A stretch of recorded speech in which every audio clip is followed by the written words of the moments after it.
It was the quiet after the storm that told the truest story of the Second World War. Cities, once alive with laughter, now lay silent, reduced to ash and twisted iron. The air still carried the faint scent of smoke, not just from burning buildings, but from the dreams of millions who would never return. In the ruins of Berlin, a boy no older than 12 searched the rubble for a photograph of his father, a man swallowed by a war that had consumed everything. In Tokyo, a mother stood by the river, her eyes lost in the reflection of a sky that once burned brighter than the sun itself. Across the English countryside, an empty chair sat by the window, the same chair where a father once promised he'd come home by Christmas. The war was over, but the silence that followed was louder than any bomb.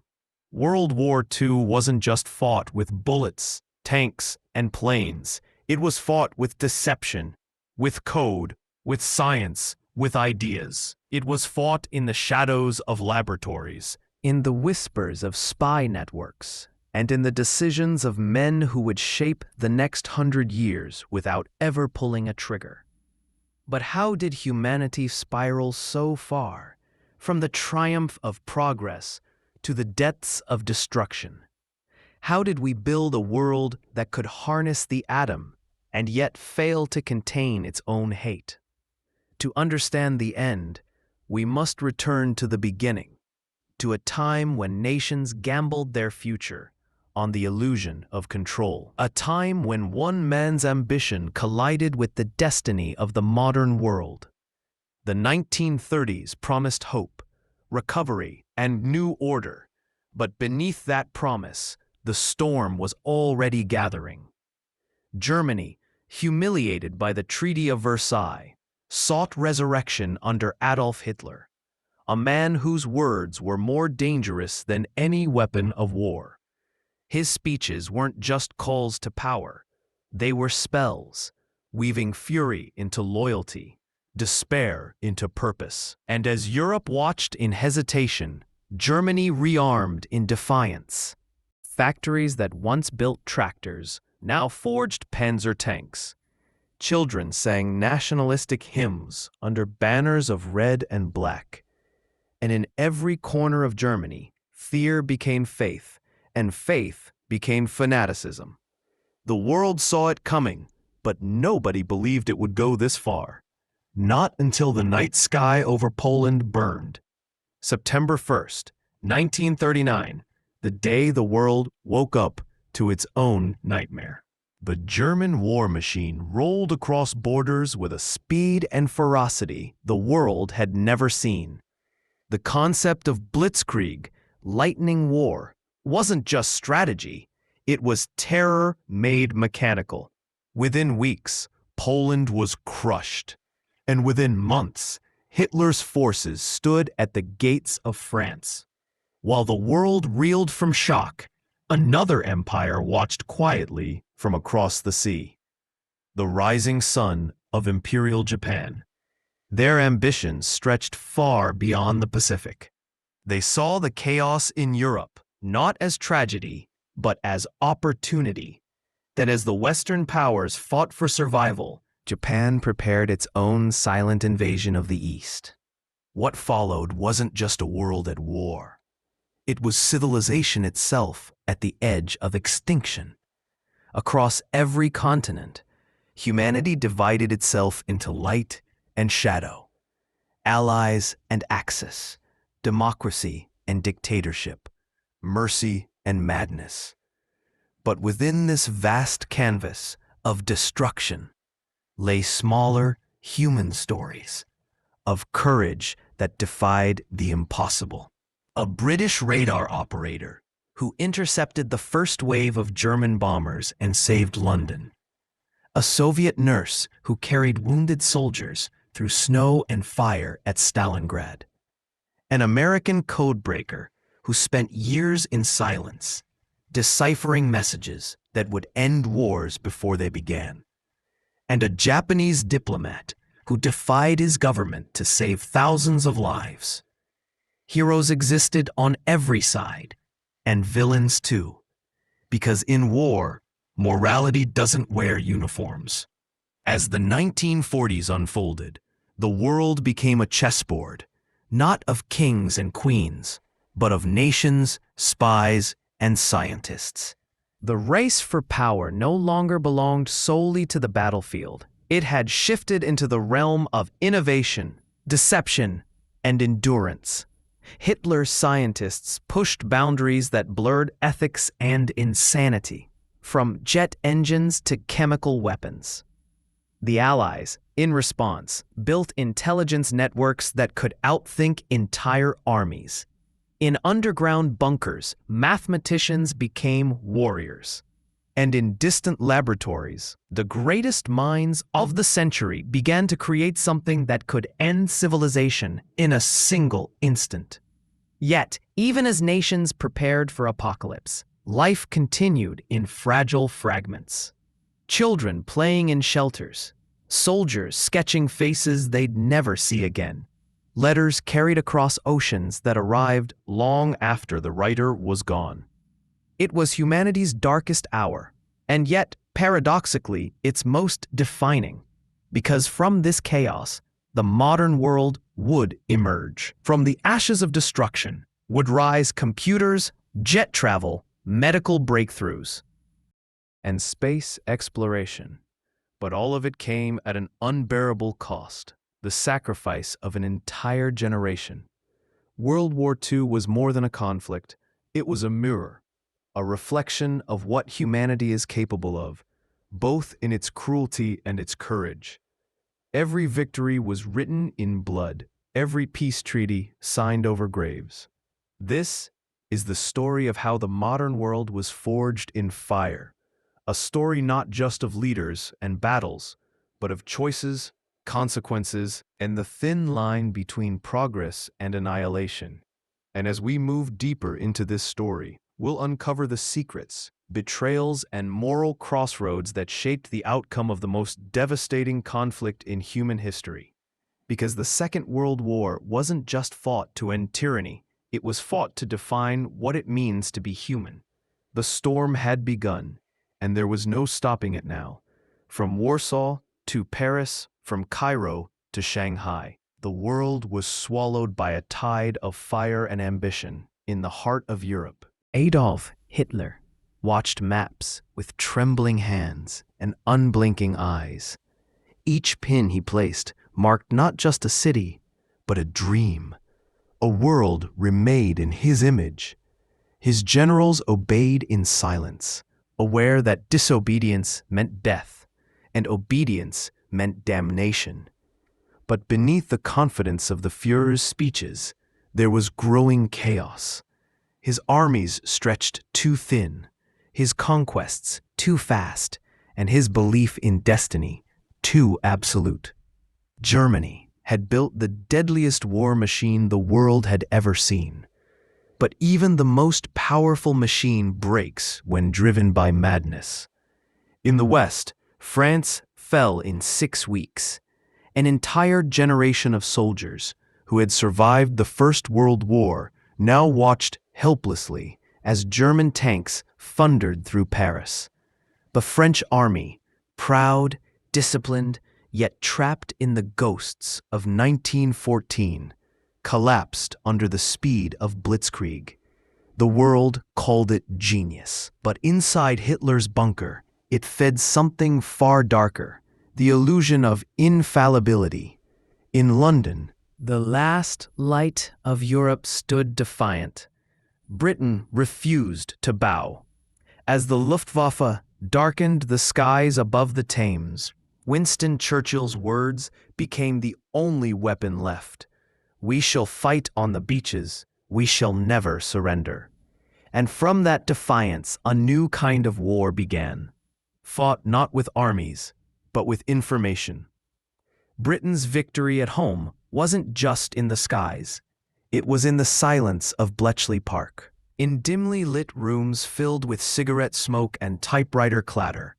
Mathematicians and linguists worked in secret, to break the German Enigma code. Their success would shorten the war by years and save millions of lives. But while Britain endured, the East prepared to explode. In June 1941, Hitler turned his gaze toward the Soviet Union, a move that would change history forever. Operation Barbarossa wasn't just a military invasion. It was an ideological crusade.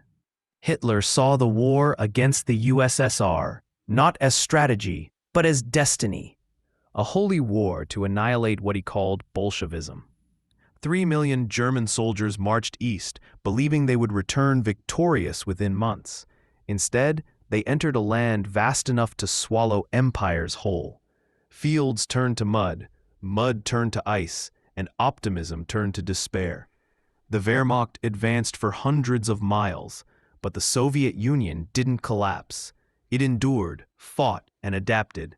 When winter came, the invincible German war machine froze. Engines stalled, rifles jammed, soldiers starved, and for the first time, the myth of Nazi invincibility cracked beneath the weight of reality. In Moscow, Joseph Stalin stood unflinching. His methods were brutal, his purges monstrous, but his will was iron.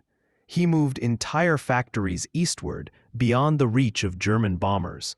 Within months, the Soviet Union rebuilt an industrial base capable of producing tanks and aircraft faster than Germany could destroy them. For the soldiers on both sides, it was no longer a war of conquest. It was a war of survival. Every inch of ground was bought with blood. Entire villages burned, frozen bodies used as sandbags. Rivers ran red with melted snow and gasoline.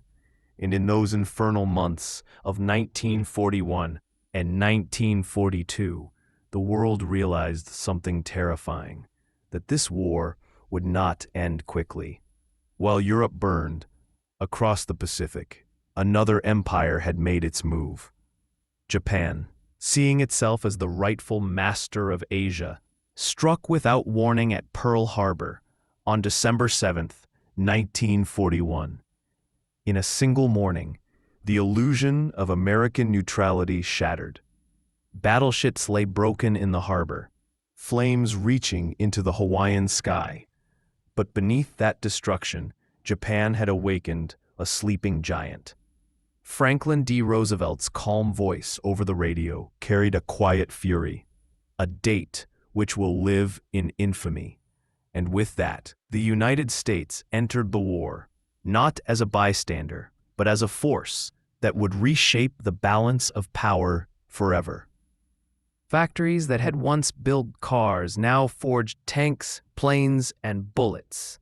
The assembly lines of Detroit became the new front lines of the war. Women filled the factories, replacing men who had gone to fight. It was total war, fought not just on the battlefield, but in every kitchen, every home, every heart. Across the Pacific, the tide began to shift, slowly, painfully.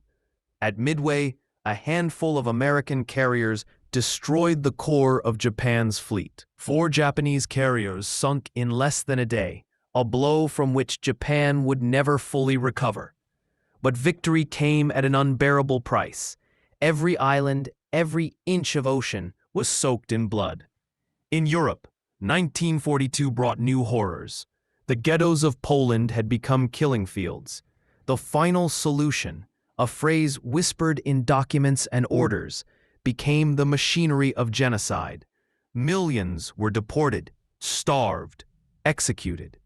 Trains arrived at camps like Auschwitz, Treblinka, Sobibor, each one carrying human souls to their end. And yet, amid the horror, humanity refused to die. In the Warsaw Ghetto, starving resistance fighters rose up with pistols and homemade bombs against tanks. They knew they couldn't win, but they fought anyway, so the world could never say it didn't happen. By 1943, the balance had begun to turn. In the East, The Red Army stood firm at Stalingrad, a city that would become the grave of Hitler's ambitions. What began as an assault turned into annihilation. The German Sixth Army, once 300,000 strong, was trapped, starved, and finally crushed. Stalingrad wasn't just a battle. It was a prophecy, the moment when the world understood that Hitler could be defeated.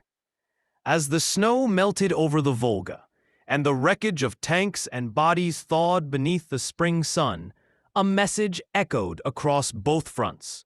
The Reich was not invincible, but even as his empire began to crumble, Hitler refused to see reality. He blamed his generals, accused his allies of betrayal, and demanded impossible victories. He lived in a fantasy, surrounded by maps that no longer reflected the truth.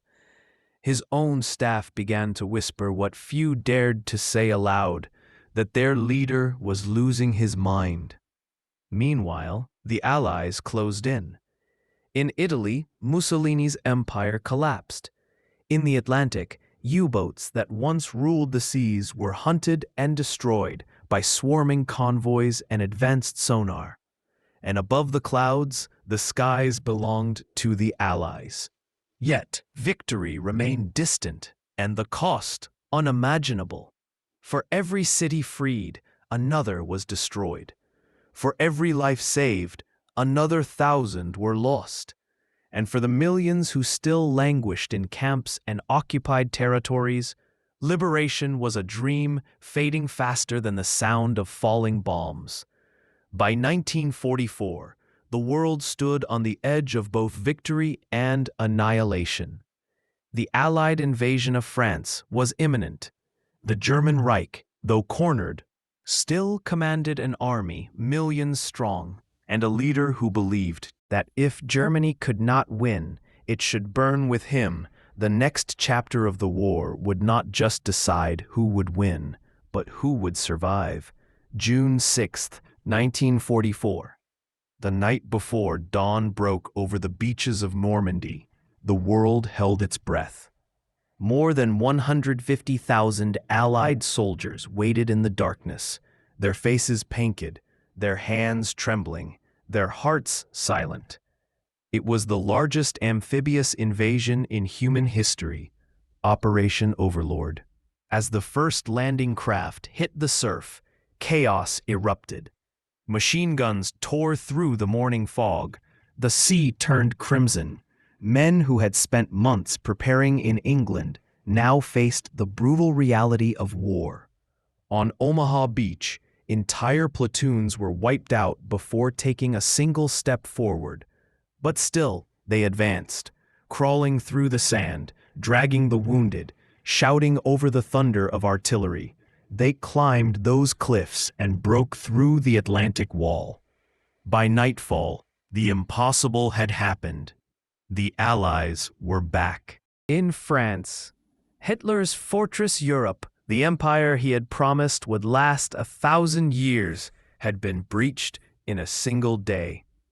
Inside his mountain headquarters, Hitler raged. He blamed his generals, the weather, even fate itself. His once mighty army now fought on two fronts, while his Luftwaffe, once the terror of the skies, was being shredded by Allied bombers that now roamed over German cities with impunity. The war was no longer about winning. It was about surviving. Every day, Germany lost another city, another division, another illusion. But Hitler refused to retreat. He ordered his armies to stand fast, even when surrounded. He declared cities fortresses, commanding civilians and soldiers alike to die in place rather than surrender. The result was slaughter, not strategy. In Paris, the resistance rose. Rail lines were sabotaged, bridges blown, convoys ambushed, and when the Allies finally reached the city, it wasn't just an army that liberated it. It was a people reclaiming their soul. As church bells rang across Paris for the first time in years, the illusion of Nazi dominance shattered completely. But even as France rejoiced, the East became a nightmare. The Soviet Red Army, unstoppable and vengeful, surged westward. From the ruins of Stalingrad and Kursk, millions of Soviet troops advanced with a singular purpose: to reach Berlin. They had seen what the Germans had done in their homeland. Now, the time for retribution had come. Entire cities vanished beneath artillery fire. Villages were erased. The front wasn't a line anymore. It was a storm sweeping across the continent. German soldiers no longer spoke of victory. They spoke of survival, of escape, of finding a way to surrender to the Americans instead of the Russians. For the ordinary people of Germany, the world they had been promised, a glorious Reich, a prosperous future, had turned to dust and fire. Their homes were rubble. Their sons were dead. Their faith in their leader was cracking under the weight of reality. In the skies, Allied bombers roared day and night. Hamburg, Dresden, Cologne, cities that had once been symbols of culture and industry, now burned like torches in the night. The firestorms were so fierce, they created their own winds, sucking oxygen from the streets and suffocating thousands. For many Germans, that was the moment they realized the war was truly lost. Not on the front lines, but above their own homes. And yet, Hitler refused to surrender. He hid in his underground bunker in Berlin, surrounded by Macs that no longer matched the world outside. He shuffled between fantasies of counterattacks and delusions of betrayal. He still believed Germany could turn the tide with new wonder weapons, jet fighters, guided rockets, invisible submarines. But those promises were as hollow as the shells of the buildings above him. As 1945 dawned, Berlin itself became the front line. The Red Army encircled the city, tightening its grip day by day. Hitler's once grand capital was reduced to rubble and ghosts. Civilians fought alongside soldiers. Children manned anti-aircraft guns, and the streets ran red with hopeless defiance. Inside the bunker, Hitler's world collapsed. He ordered imaginary armies into battle, gave promotions to officers who no longer existed, and refused to acknowledge the truth that everything he built was gone. On April 30th, 1945, as Soviet troops closed in, Adolf Hitler ended his own life. Outside, his empire died with him. A week later, Germany surrendered unconditionally. The guns that had shattered continents fell silent.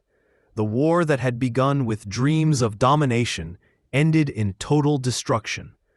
Over 60 million people were dead. Soldiers, civilians, children, entire generations wiped away. The cities of Europe were ruins. And humanity itself stood before a mirror it could barely look into. But amid the ashes, something new began to stir. Not revenge, but remembrance. The survivors rebuilt not just their cities, but their understanding of what it meant to be human. The world swore, never again. But history, as we know, is a restless ghost, one that never truly sleeps. As the smoke of war settled over the shattered cities of Europe, silence returned for the first time in 6 long years. But it wasn't peace. Not yet. It was exhaustion. A silence heavy with ghosts. Across the continent, millions wandered through ruins, searching for names, faces, and memories that no longer existed. In Berlin, children played among the rubble of a fallen empire. In Tokyo, survivors stared into the ashes of a city burned by firestorms. And in Hiroshima and Nagasaki, humanity had glimpsed its darkest invention, one that could end not just a war, but the world itself. The leaders of the new age stood before the ruins and made a promise to the dead. This will not happen again. But history, as always, tests promises. The Cold War was already forming in the shadows, nations rebuilding not for peace, but for the next confrontation. The world was free, yet fragile. For those who lived through it, World War II was not a story of victory. It was a warning, a reminder that power unchecked can consume everything, that even the mightiest nations can fall, and even the most ordinary people can become heroes. It was the war that changed everything. From the shape of borders to the shape of our humanity, and though the guns have long fallen silent, the echoes remain. In the stories we tell, in the lessons we carry, and in the graves that stretch across continents. As the screen fades to black, remember this: history does not repeat itself, people do. The question isn't whether we'll remember, it's what we choose to learn from what we remember. If this story moved you, don't let it end here. There are still untold battles, forgotten heroes, and hidden truths waiting to be uncovered. Subscribe now, and join me in the next journey into the shadows of World War II, where every victory has a price, and every silence has a story. Because this is not just history, it's the memory of humanity itself.